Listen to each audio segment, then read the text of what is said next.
Welcome to the Mind Like Japan podcast, episode... I'm going to say it's in the 40s. It's 23.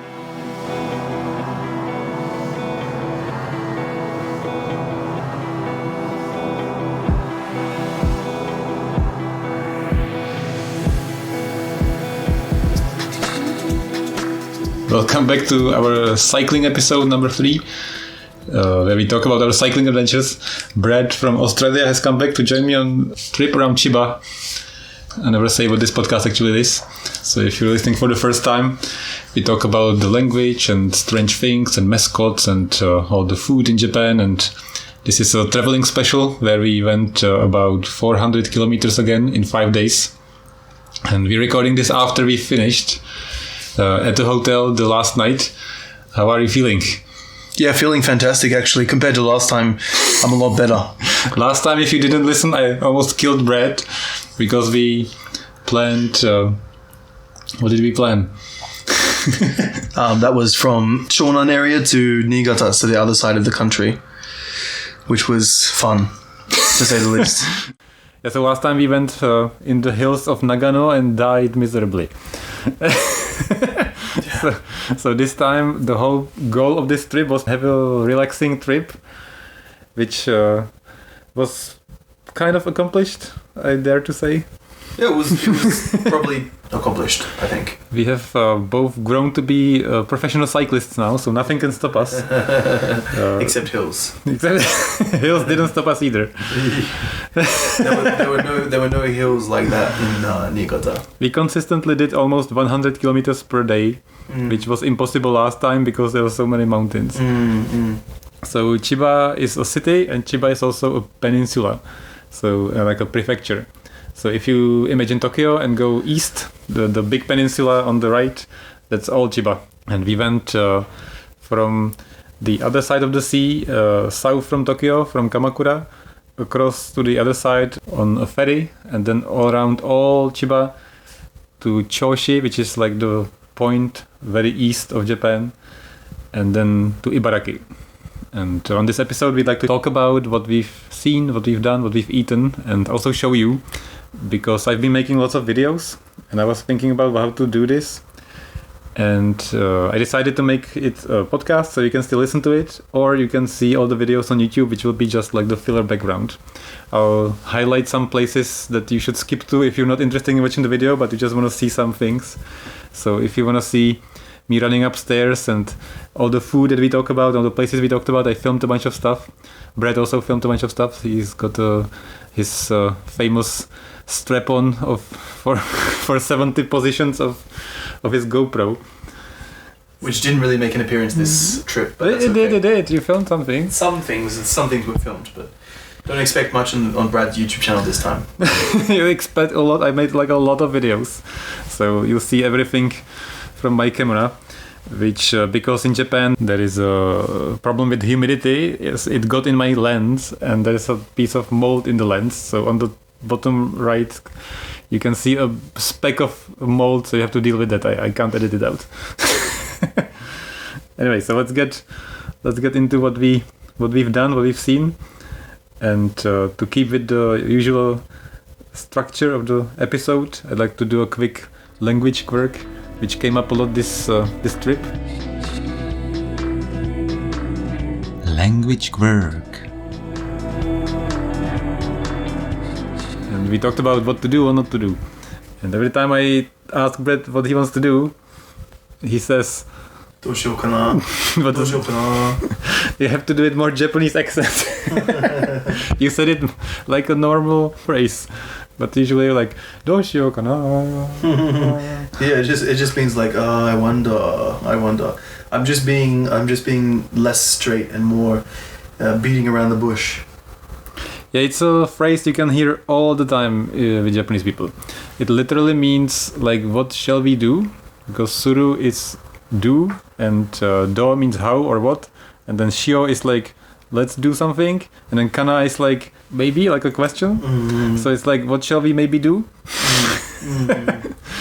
Yeah. And you can hear this a lot of times because Japanese people are very indecisive and they never want to decide. So because Brad is living with Japanese people or a Japanese person, I shall not name. It's brushed off on him, I feel like. Maybe. That was the perfect cute for you to say. Oh, doshou kana. Exactly. So anytime you don't know what to do and you're in Japan and they ask you something, you can just say doshou kana. And after that I usually say nani o sureba ii desu ka, which means what would be the best to do? Yes. So if you're like lost and you don't know what's happening, like there's some paperwork or people are asking you strange questions, so you just say doshou kana and then nani o sureba ii desu ka and then do it for you because you just asked what's supposed to be done. A quirk that is very common in Japan.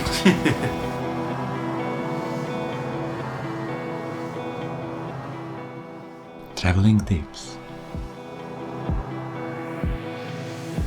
So let's move on to traveling tips. A very, very simple, short traveling tip. I was worried what it would be like to get on a ferry, and it was really easy and really cheap and really convenient. So get on a ferry if you're in Japan. So we planned our trip to go around Chiba, and most of Chiba, I have to be honest, is nothing. Yeah. The nice part of Chiba is the north with Ibaraki and at the border of Ibaraki, which is the next prefecture north of Chiba. And then the very south of the Chiba Peninsula, I think, is beautiful. It's very beautiful, yeah. So what I recommend is go to Yokosuka, which is south from Yokohama, which is south from Tokyo, and get on the ferry to Chiba, explore the south, and then go back by the ferry. That I think is a really nice trip, and you could do that even in one day if you wanted to. So let's say if you slept over in Yokosuka, then went on the ferry, explored south of the Chiba Peninsula, got some food, saw all the sights, and then got back. It's very doable, very cheap, and very interesting. So that's a traveling tip you can try, even without a bicycle, of course. News and stories. So on this part, I'd like to quickly recap all the places we've been to and what we've seen and what we've done. One more time, if you're watching this on YouTube, you're gonna see what I was planning to do was just play all these videos of all these places, and I'm always gonna put a map and the point where it is, and maybe write some comments, because originally I was making videos like this is like a cheap onsen out of the way and you can get here this way and this is where I am. This is really boring. So nobody's gonna be interested in watching that, so hopefully you're gonna get something out of this podcast, and then in the background you can see some of the places. I'll try to sync it up with what we're talking about. It's not gonna probably fit all the time. So we started in Kurihama. Kurihama is a small port city south of Yokosuka. Yokosuka is south of Yokohama, that's south of Tokyo. Just go south from Tokyo. That's what, if you're imagining the map. And we started in a huge flower park. This is probably one of the milestones of the trip, I would say. The sole reason I wanted to really go to this place was Phil's favorite Japanese character, Godzilla. Well, my favorite is Gamera, but yes, the second favorite. So they have a giant statue of Godzilla. 10 meters, maybe? Not 8 giant, meters? But pretty big. Meters? Yeah. And it's a slide, so you can slide down its back. What's the most sensible way to get into this slide?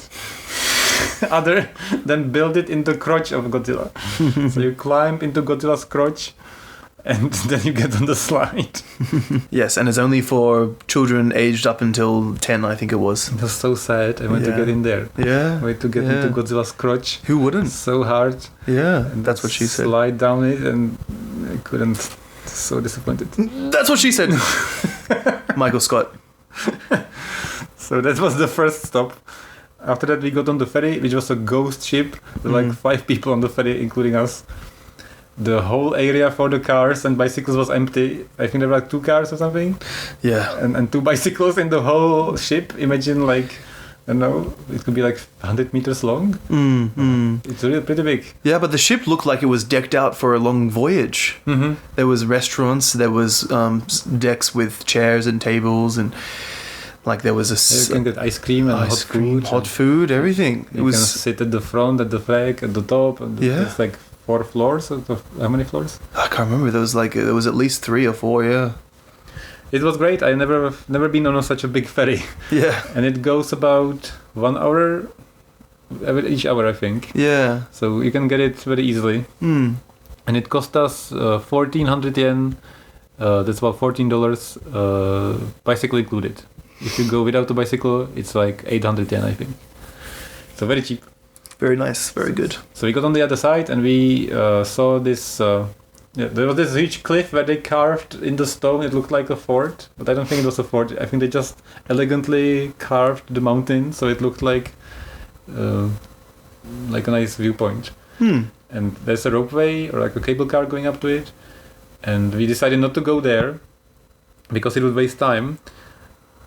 Until which I proceeded to waste time by pushing Brett up the hill from the other side to see this giant Buddha statue, which I'm really happy we saw. And it turned out we climbed up the mountain from the other side for free, which is definitely the Czech way to do this. But I'm not sure. We still had to pay though.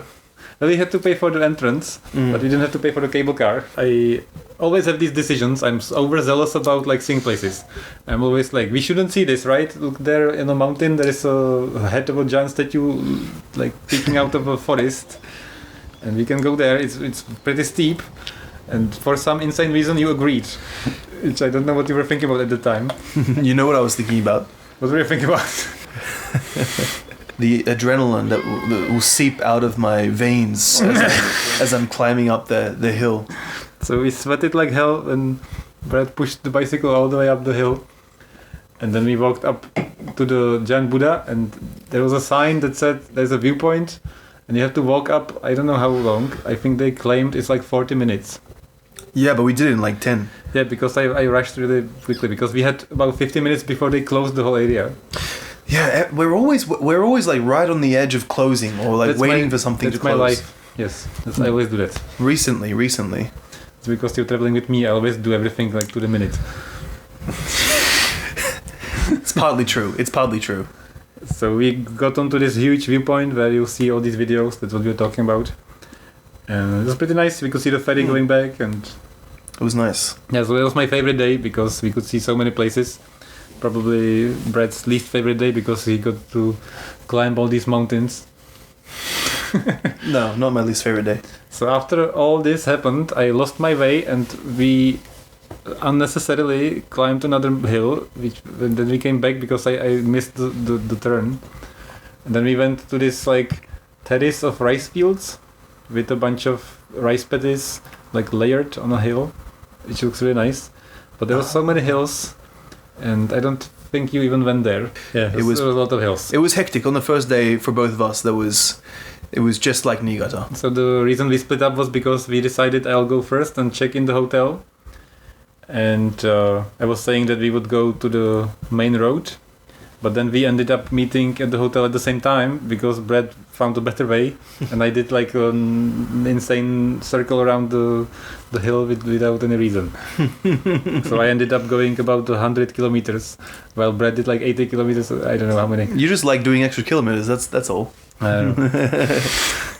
But we arrived to the hotel. We couldn't check in because there was sweat on our foreheads. Yeah. And the lady was really nice and waited out for us. Yeah, and, she was so nice. She even gave us a different room because we were supposed to sleep in bunk beds. Yeah, I need to write a good review on her Google Maps. Yes, seaside house. Seaside house. So south of Chiba Peninsula, seaside house. Just give it a shout out. Really nice place. Really clean, really cheap. So it was day one. Like I said, about 100 kilometers. And then we went along the coast all the way around the Chiba Peninsula. And we didn't see much, to be honest. This is the part where I don't recommend it too much to go, actually.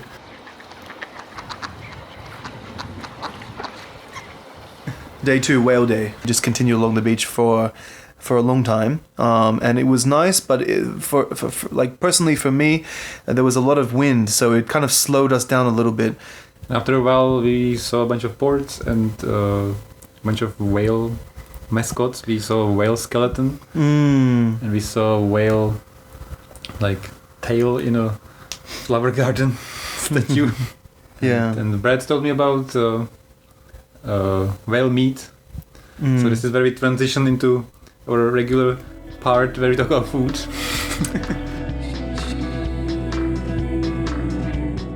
Food and drinks.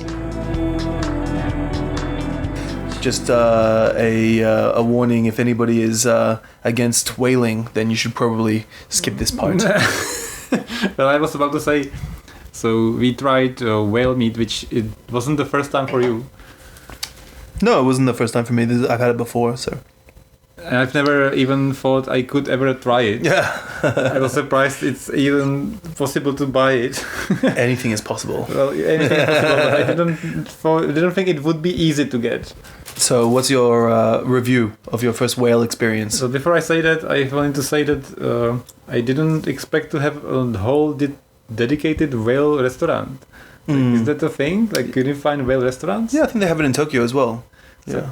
and I don't know why in Chiba there is like an area, like the bottom half of the Chiba peninsula was a lot of whale stuff, like whale mascots, whale restaurants.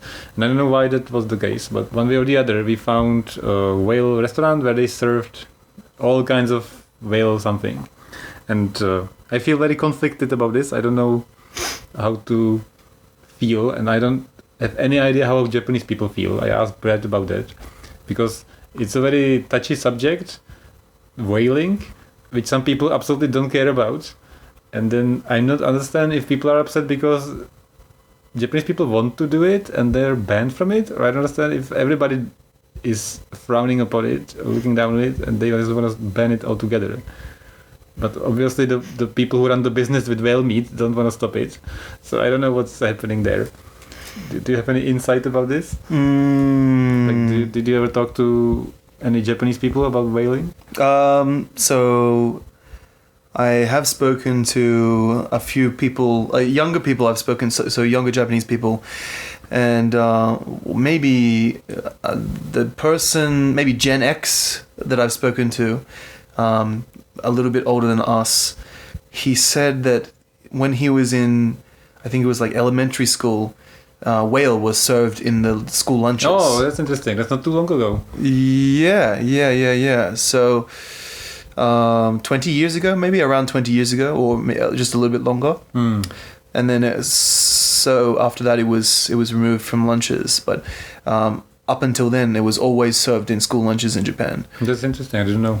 Yeah. So so a lot of the older people, up until around Gen X, I think they really don't have any negative beliefs about whaling. That's from my own imagination. So like in my country, people don't give one shit. They don't know, they don't care, they don't even consider, because there is no sea. People don't even think about it. Like obviously it's in the news sometimes, but if you ask a Czech person, they will have no opinion about this at all, I think.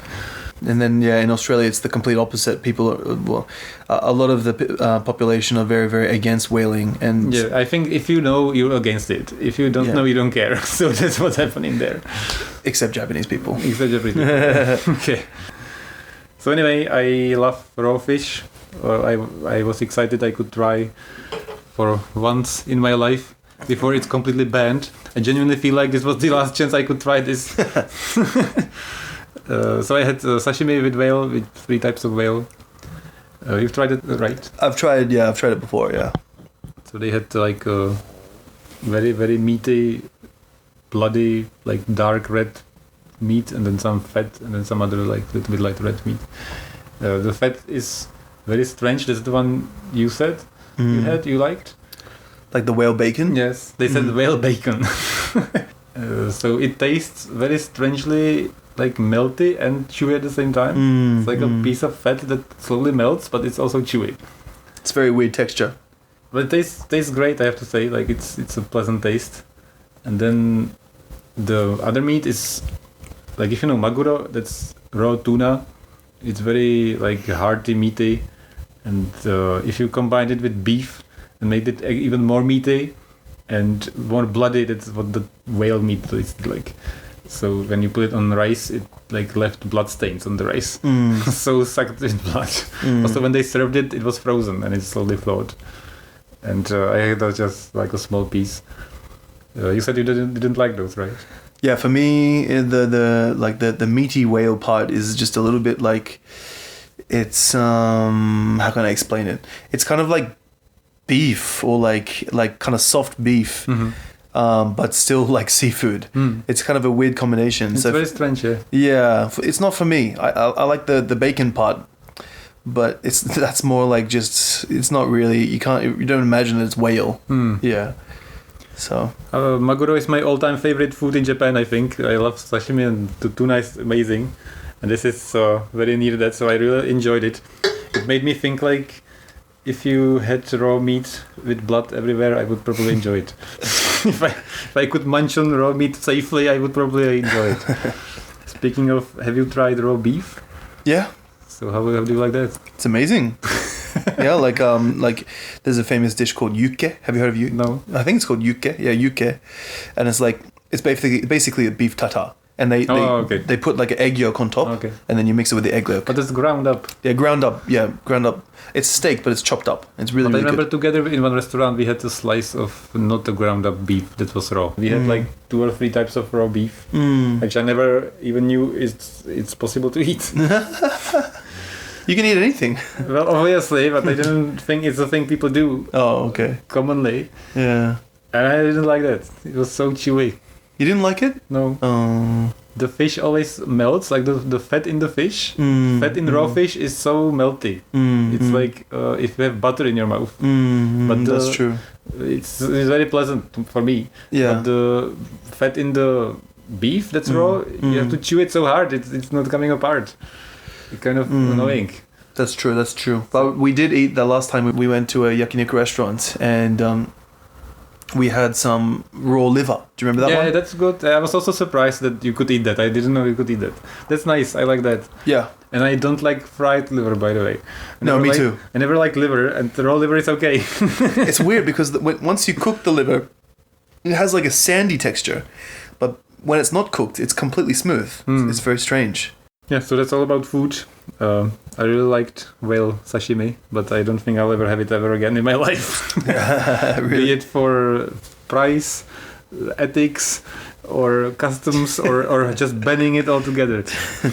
Overall, it's just a bad idea. I don't think it's any other country you can get it. I don't think you can, like even Norway and Scandinavia. Oh, really? I don't think they sell it anymore. I don't know. I'm not informed about this at all, but I feel like it's not a thing anymore. Okay. Yeah, with all the things about whales going extinct, I think only Japan does this stuff these days. It is so. Japan is like, every country is kind of isolated in their own way, right? Australia is isolated, Japan is isolated. So many countries are isolated, but for some reason, Japan likes to be way more isolated than any other country. Even though there's, the modern technologies of airplanes and, even ships, Japan just loves to be isolated, I think. So they can do whatever they like to do. Yeah. Basically. It's a good thing and a bad thing. Yes. News and stories. So back to the traveling recap. Day number 3. I don't think anything happened. Day number 3 was just along the beach for the whole time, right? Yeah. So we were just going, and my idyllic idea was that we would go and see the waves, and there would be like fresh like sea wind and air, and I would like clear my nostrils with pleasant smells.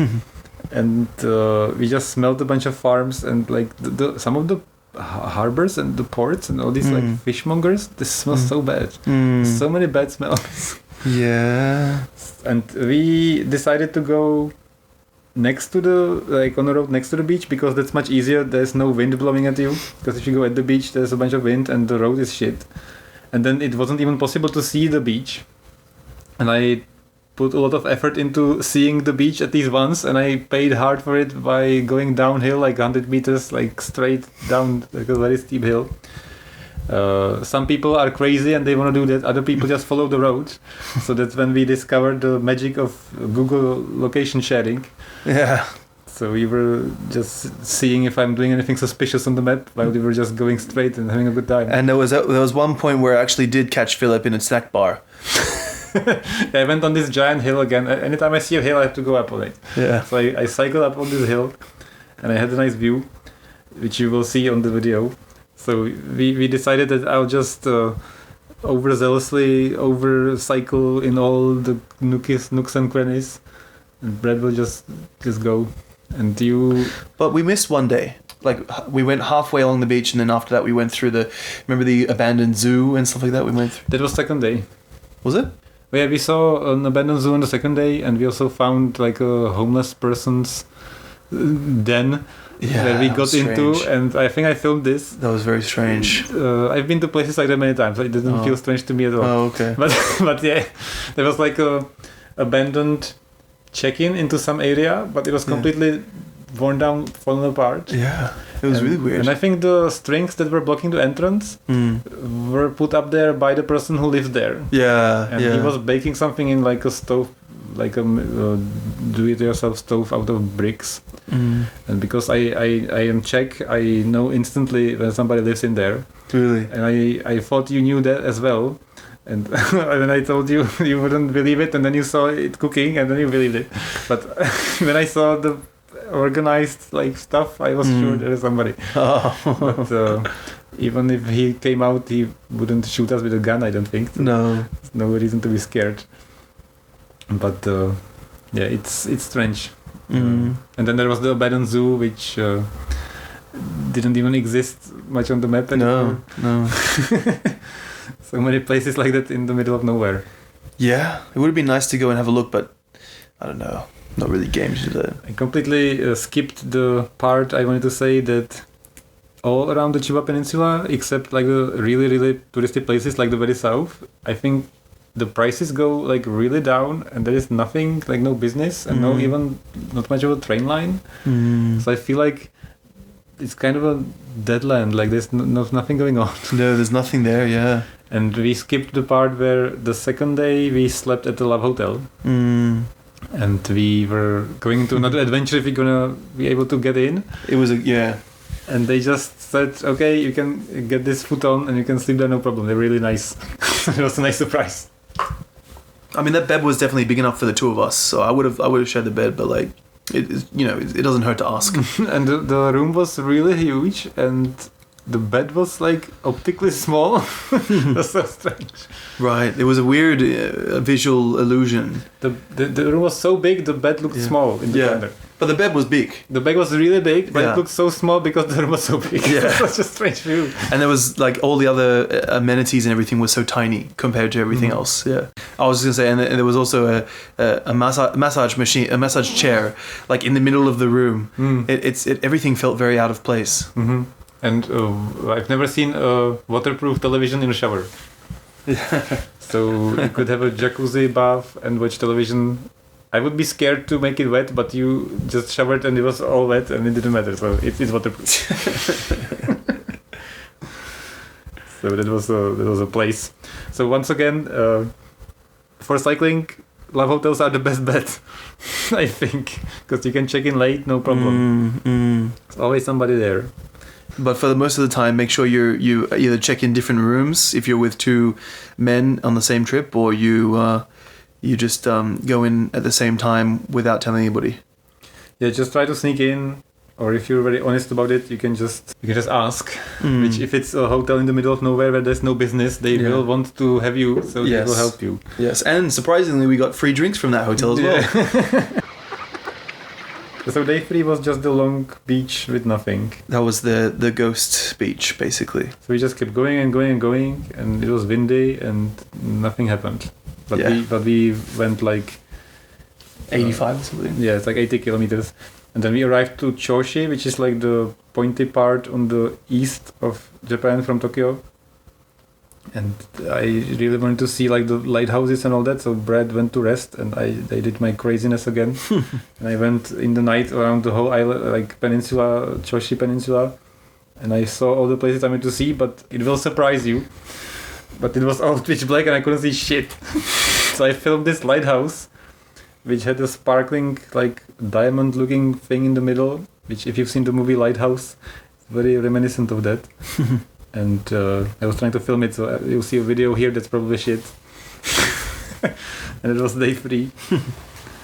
And day 4 was the final stretch to Mito, which is near Ibaraki, northeast from Tokyo.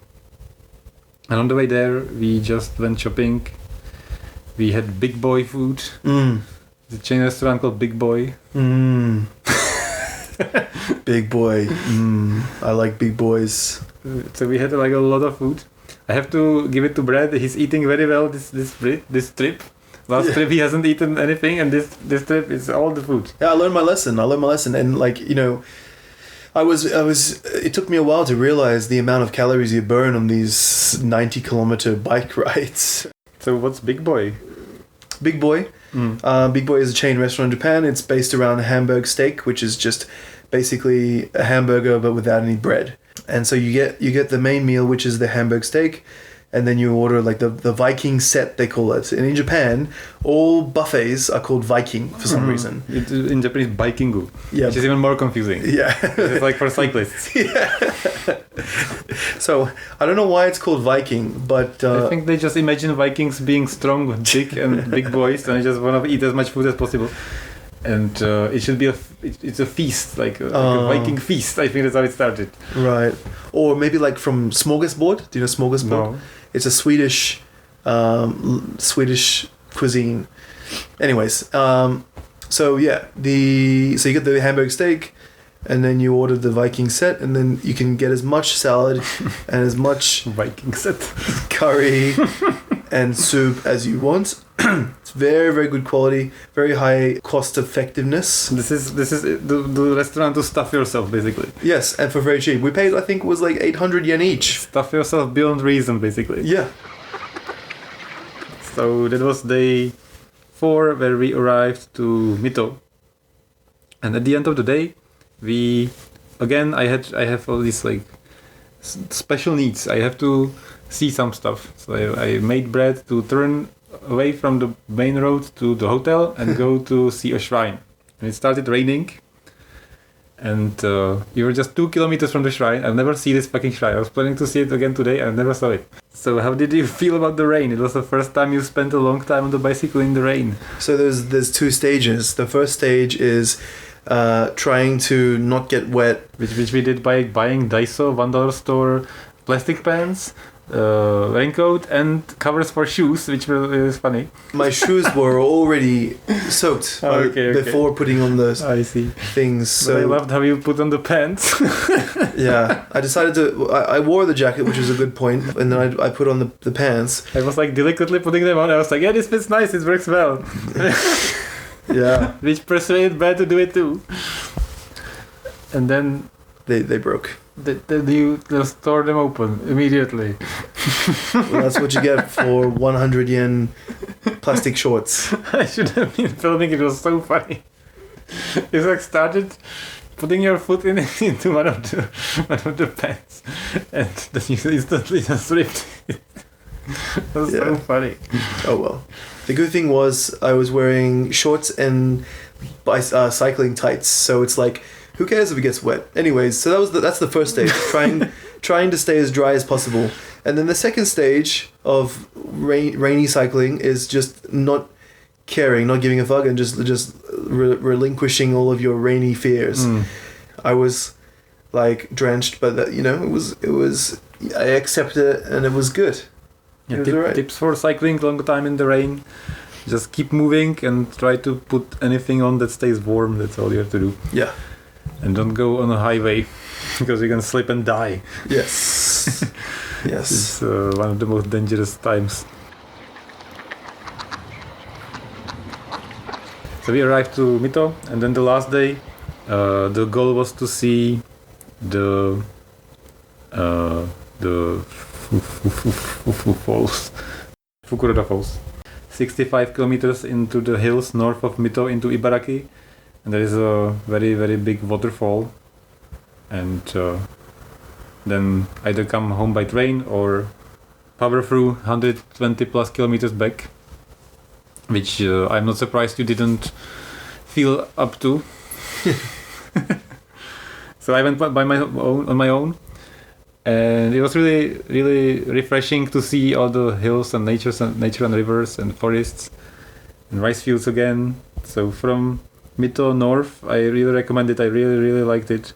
And there's a train line going all the way to the waterfall, so you can get saved any minute if you just want to give up and put the bicycle in a bag on the train. So I went there, and it took me about 2.5 or 3 hours, and then I just took a bunch of pictures, and I went home by train just to relax. But before I did that, at the waterfalls, they're gonna see a bunch of pictures here, and cue the stairs video. I've made maybe it's already started. I think there's too much stairs footage and no other things that I filmed. So they said there's a hiking course around the waterfalls, and it's gonna take 2 hours. It's really steep up on the very top of the hill next to the waterfall, I don't know, maybe twice as high as the waterfall, which is pretty big.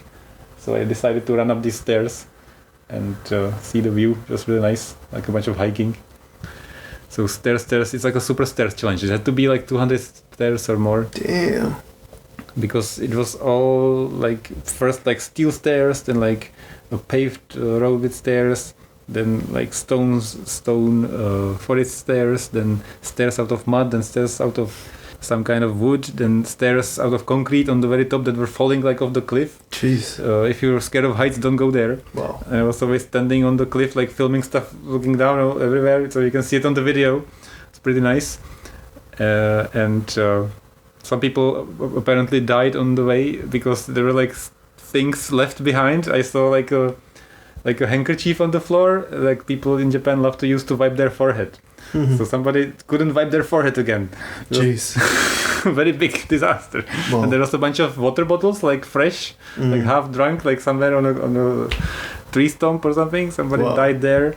And there's a jacket on a branch. Somebody was so hot, so they just forgot the jacket. It's I can imagine the people, because the stairs were really steep, so you have to almost climb the stairs sometimes. And some people were panting, they just put something on the floor and they just left. They couldn't be bothered to pick up their shit. Wow. But anyway, you get on the top and then into this forest with a miniature shrine, and you can ring the bell and pray, and then there is a big giant bell where you can have this a log with ropes, and you can pull it and ring the bell in the forest, which is completely quiet, and the sound is really nice. Cue the sound here.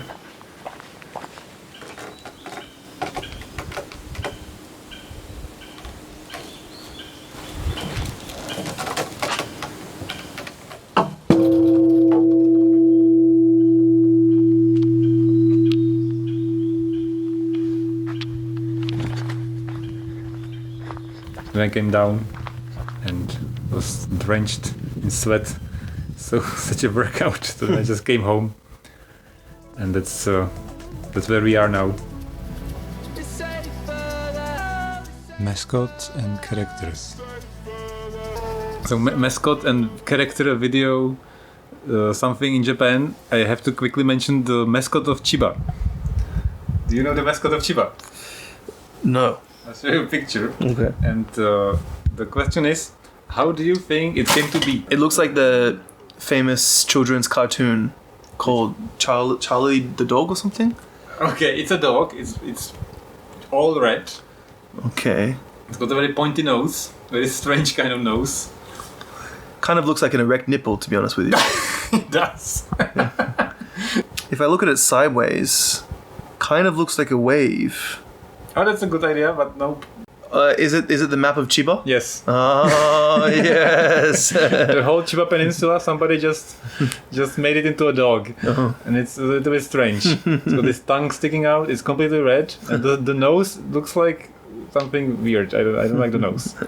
So they have it from different positions like this. Wow. And let me read you the official Chiba-kun, that's his name, description of the Chiba Prefecture official website. They say, he's very curious and loves to take on a challenge. When facing something unknown, he becomes even more courageous and passionate. His body shines red. Living in Chiba Prefecture, blessed with a warm climate, rich nature and abundant seafood and agricultural products, he has a weakness for tasty food and loves to eat. His lovable character, who can sometimes be mischievous. Please support him, everyone. That's what they say on the website. So, if you go around Chiba, you'll see this fucking dog everywhere. I don't like him. Look at him. I don't like him. One bit.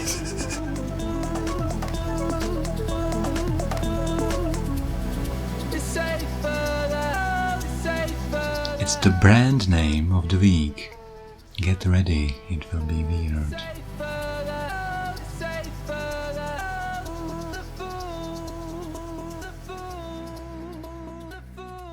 Vehicles, power, revving. If these are the words that come to your mind when you think of wave riding, well, you've got to come to our shop. No jet skis, no engines, only pure, manly wood. Our surfing school has all you need. Wave riding vehicles. Wave riding vehicles.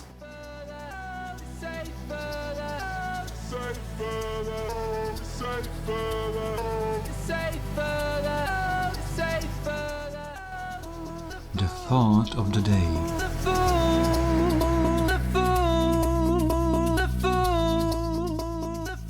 So this time, what is your thought?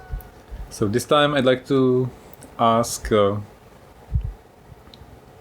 are mothers the start of racism? So, Where did this come from? yeah, we talked about a bunch of stuff.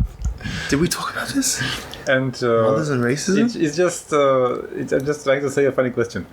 I was thinking about how strange it is, how people feel about other nationalities based on their family. Like, usually we talk about racism and like stereotypes just because of tourists, but it's not much talked about how people look at it in a family. And I've had this like thought going on in my head, how in many families it's very common, it's absolutely normal, and there's nothing wrong with it, but it happens very, very often that the mother or the father or the family, they just have a certain type of person that they accept as being the desired partner. This happens in any family I know. For instance, Czech people. I think Czech people want a partner that is reliable, very humble, and very down to earth, and not boasting, not bossy, and not like overly confident. I think in my country it's bad to be overly confident. Oh wow. And if somebody is overly confident, your parents will say that's not a person to be with. Wow. And like if you're like, let's say, American, to be stereotypical, there people in my country think that Americans are loud, dumb, noisy, and they always do what they want without any consideration of other people. I would say 3/4 of that is correct. Well, obviously not with all people. Obviously not with all people, but some people. Well, like you have this like gut feeling based on what your parents used to tell you. I'm sure you have the same. Like, this is what the partner in my family has to be, because that's like the good thing, right? Like, this is like what people, there's like a group of attributes or like character traits that you're looking for in the partner based on what your parents taught you is a good thing in a person, right? If they taught you nothing about that, then... But they cannot not tell you about that, because you have to have somebody to look up to. You have to have somebody to bring you up. So then you inevitably have some ideal of what it is to be a good person. Are you talking about being a good person, or are you talking about the role model of the type of person that you should be with as a partner? Well, isn't it the same? In what way? Well, if you have an ideal of what a good person is, isn't it exactly what you're looking for in a partner? Yes. So it's the same, like in very general scope. That's what you mean. Okay. So then, let's say in the Czech Republic, people tell each other, you should look for a humble person, you should look for a person who doesn't brag, you should look for a person that's very skilled and like a little bit introverted. Wow. And has like a very good sense of self-worth. Like they don't splurge, they don't go shopping sprees, they like know how to manage their finances, they know how to take care of the family basically, and they'll be reliable. That's what people, I think, it's like the stereotypical good husband or wife. They'll cook well, they'll save money, they won't go wasting money, and they'll never boast. I think boasting is like a very bad thing for Czech people. And then this immediately eliminates the majority of the outside world, if you think about it. Because all the foreigners are immediately out of the question, because they're like all of the US, it's just people being confident, and then all these other kind of nationalities are too loud. So only Czech people. And that's how the racism starts, because you want this kind of person who you believe is a good person. Isn't that strange? What about like if your parents are flat out racist towards some people, then do you think that reciprocates to you as well? That's another topic which I would believe is not the case, because children very often try to differ from parents. Yes. So I don't think that happens. Yes, I agree with you there. But I think this is a very like subconscious, very basic, very elemental like gut feeling that you get subconsciously from growing up and feeling like, let's say, from fairy tales, like Czech fairy tales, they always have a person who's self-sufficient, reliable, humble, and like strong, but not getting into other people's business and not showing off, and you have this feeling that this is supposed to be what you want, and then you meet people who are not that, and you have this conflict in your head. And you either deal with it or you become racist. Wow, that's tough. So that's what I was thinking about. So that's the thought of the day. And I don't know if any of this is true. This is just what went through my head when we talked about marriage in Japan. How some people look at foreigners strange, and how it's just an issue with what you expect from a partner if it's not the same nationality. So does that like in a way affect your kind of individualism and liberation and your freedom as well, or like does it kind of verge onto that topic as well, or are you just referring to racism? Oh, all of it. It was just like to be controversial and ask a strange question. Racism is not the main part. Oh, okay. It's more like the way people think about all this. So all of it, not just racism. Interesting. But I think it never occurred to me that this could be how, let's say, xenophobia or just discomfort with different cultures starts. Because it's a thing that happens very early at your life, and then you don't think about it very much, but it's still there. It's like this kind of person is a good person, but that's not what they are. Yeah, because like sometimes, like at least 2 times in the time that I've been in Japan, walking through a shopping center, and then a young kid, like, I don't know, a toddler would say something like, point at me and say, look, Mom, there's a foreigner. I'm like, who told you that? It's like, maybe this is acceptable in Japan, but like, if it was any other country, it's kind of like rude, right? This happens in the Czech Republic all the time. Oh, really? Yes. Really? Okay. Children are just pointing out things that are obvious and true, and they know the meaning of the word foreigner, so they say, I don't think that's bad. Yeah. I don't think they were taught to point out foreigners. They just see a different face for the first time in their life, so obviously they're gonna be interested. But like, do you think that the parents have spoken about foreigners to them before? Or it's just from the TV or media or something? I don't know. Yeah. But I think especially children being curious and going to the foreigner and pointing it out and talking to them is a good thing. Because then they see them and then they know it's nothing new. Well, that's a very optimistic view about it. But children who are not scared of foreigners and get in touch with them are very open to them later. So please, children, all these children listeners, we definitely have. If you're 5 years old, run up to foreigners. But like on that note, like at the same time, should they be saying, "Look, Mum, there's a foreigner," or should they be saying, "Look, Mum, there's a person that's not from Japan"? Well, what they will say is, he's black. Look at him. Yeah. That's what the children will say. And the parents will be like, oh my God, you can't say that. And it's immediately like a memory in the children's mind that means it's bad to say anything. So when your children shouts that somebody's black, or I don't know, I don't think it's bad. I think it's normal, and it shouldn't be frowned upon. Why doesn't it happen with white people then? Well, look, mom, there's a white person. Well, if you are in a black family, then obviously it will happen. Because it's a person that's different. That's all. If you see a person who's half the height than all the other people you see every day, it's gonna happen. If you have a culture that doesn't grow long hair and there's gonna be a person with long hair, it doesn't matter what it is. That's true. You're speaking the truths. So do you agree with this nonsensical idea that it all starts at a young age? When from what you were saying, I think that racism definitely stems from a young age. It's not something that's acquired when you go to school, for example. It's inputted in your brain since you're like a toddler, for sure. But when you grow up, you have the mental capacity to decide for yourself what is right and what is wrong. Oh, let's hope so. Yeah. Some people just never think about anything. It seems like it's I don't know. It seems like it's unchangeable, right? Like years and years and years and years. Like from the events that happened with slavery in America, like that's still going on from that time. Do you know what I mean? But it's like the white people, are they really doing the best they can to accept black people? This is a very deep conversation that we've gone into. Yeah, I get it. So thought of the day, if you have a minute, send us an email to mindduckjapan@gmail.com and tell us which country and what do you feel like is the stereotypical good partner person in your fairy tales. Final thoughts.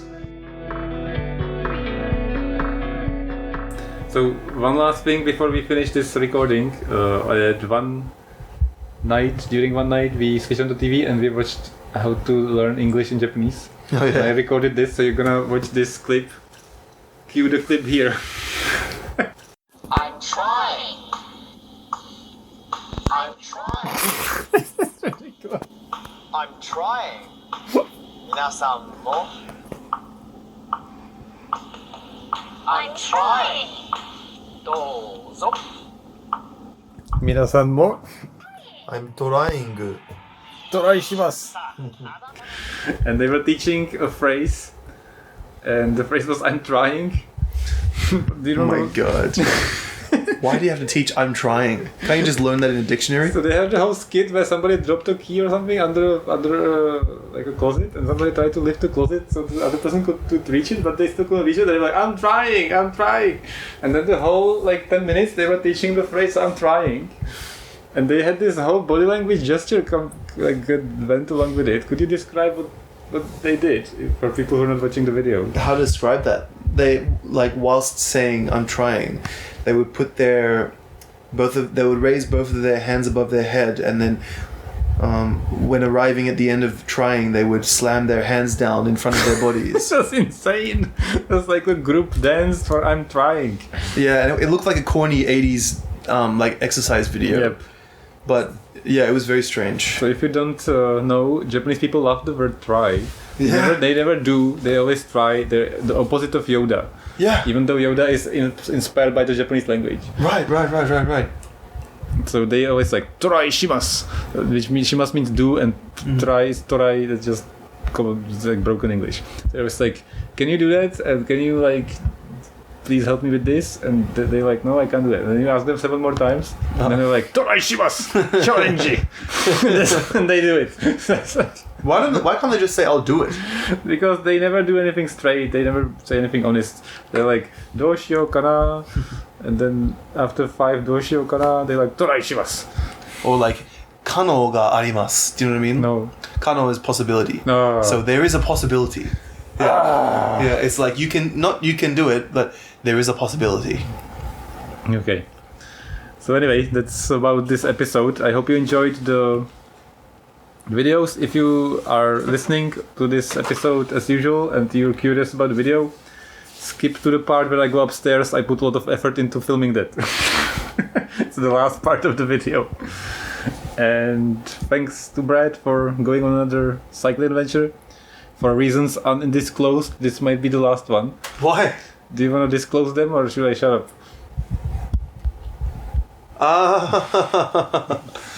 Okay, well, what Phil is talking about, it will definitely not be the reason of the final Brad and Philip cycling adventure. But what Philip is talking about is the fact that I will be having a baby soon. Yeah, congratulations. Thank you. Yes. I didn't know if you were comfortable to say that. Yeah, no problem. Also getting married. Yeah, I'm already married. Now that you said that, I wanted to mention the family tree. It was very interesting. Yeah. Could you tell us about that a bit? So in Japan, it's a very, very unique system. They have a thing called koseki. And it's basically a family tree that's like a database inside the system. Everybody is in a family tree, and it's like it's connected to the ward offices, so they can keep track of all the citizens or something. And so when a woman gets married to another Japanese man, the woman then gets put on the man's family tree and gets removed from the old family tree. So basically that's the situation. Mm-hmm. But if a woman gets married to a person that is from outside of Japan, obviously that person from outside of Japan has no family tree inside of Japan. So in that case, a new family tree is created in the man's name. So in my case, a new family tree has been created in my area of where I'm living under my name, and then my wife's name. So it's just the two of us so far. It's amazing. You're starting a legacy. You're gonna be like forever in the archives of Japan, starting a new family tree. Well, there's like how many? 150 million people in Japan. So one person is No, I mean, of course there's bajillion people, but it's still like an interesting thing that's gonna be carved in stone forever. I mean, Japanese people love their bureaucracy and paperwork. It's gonna be there forever. It's gonna be there forever. And somebody's gonna, after hundreds of years, somebody's gonna trace back to the start of the tree, and they're gonna have an easy time, and they're gonna be like, oh, it's Brado-san. Do you say Brado or Braddo? Burado. Burado started our super tree. You know what's interesting about my name in Japanese? The katakana is Burato, which actually means blood. Oh, really? Yeah. Oh, God. Yeah, it's Count Dracula. It's blood. So when a Japanese person hears my name, they think of blood. Oh, God. Yeah. They're gonna trace back to the very origin of this family tree. They're gonna be like, it's a vampire. So anyway, thanks a bunch for doing this. It's always much more enjoyable to go with somebody than dying alone, because if I go alone, I'm gonna die because I do too much shit. You keep me in line a bit, and I push you a bit out of line. So I think it works very well. Yeah, it's like a healthy balance. So thanks a lot. I hope you're not the last time on the podcast, and good luck with your family. Thank you very much. Yes, and all right, and I just wanted to say thank you as well to Philip, who always gleefully comes on these trips, aka challenges. What did you say last year? I'm very motivational or something. I remember when we were like super tired at the Ghost Hotel. Yeah. We were like dying, falling to sleep, and we were recording the update for the day. Yeah. And you were like, I was asking like, how do you like this trip? Yeah. Maybe you can cut to a clip from the other episode I've played here. Okay. Tonight we're staying at the ghost house, so, you know, it's getting worse and worse basically. Maybe we are the ghosts. Maybe this is not the real life. This is a simulation. I don't know. This is what traveling with me does to people. I don't think so. I think he's a good motivator. That's it. I think he's a good motivator. Yeah. But you said something like, oh yeah, I was like, did you like this trip? I was like, yeah, it's okay. And Flip is very, and then you were quiet for like a minute, and you said like, Flip can be very motivational. but it's true. It's true. He's very motivational. Yeah. But I'm not. No, you are. You are very motivational with cycling, and but obviously at times where I flat out am super tired and would like a rest day, the motivation is how can I say? Relentless. Yeah. So, but I don't think I do that. I just like try to. My number one goal is always to be safe and get you into places where you can't die. Like when it's raining, I try to get you out of the road so you like. no, and like I really appreciate that, and like that's not what I'm talking about. I just mean like like basically all in all, you're very motivational with cycling, and you're gonna push the person that you're with to just above their what they think they can do, and that helps to develop their capabilities. Okay, thanks. Yeah. I wouldn't say that's true, but No, it's very true. but thank you. Philip is just being what's the word? Ideal Czech husband based on the stereotypes. No. He's being honest and Humble? humble. Yes, he's being humble. Okay. See you on the next episode.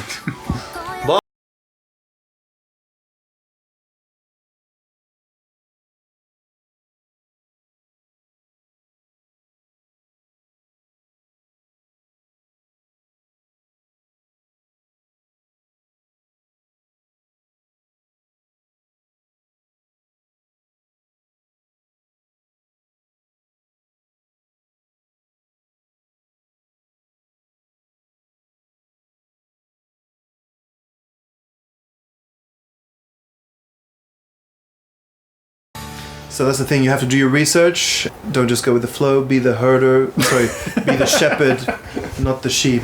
I hope all you listeners will strike gold one day, have a family of 2 kids, maybe 3 kids, and enjoy the rewards from your ventures.